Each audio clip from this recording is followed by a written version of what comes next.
everyone.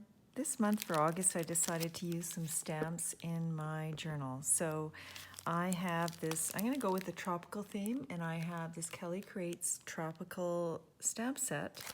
I just thought I'd show you a few others. There are these wreaths, which are really great for putting months and days. There's this journal set as well, the stamp set, with all kinds of the icons and some words you can stamp in your planners and journals.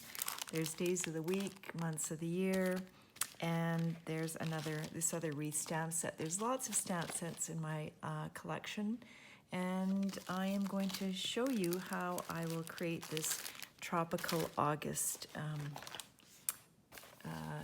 cover page. So I just wanted to show you that this is new as well. It is a block and stamp ink pad set.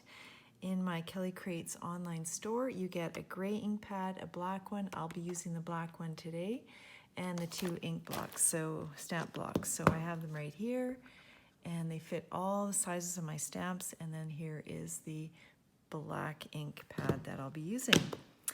So let's get going, and it'll be a 2-page spread similar to my other spreads, where I'll have a quote on here and then the introductory August page right here.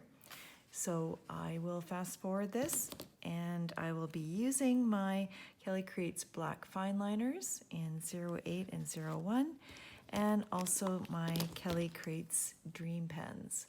So the Dream Pens are dual tipped, and I'll be using, I don't know which side I'll be using, but I'll be doing my quote in some nice tropical colors because I'm headed to Hawaii in August, end of August, to teach workshops.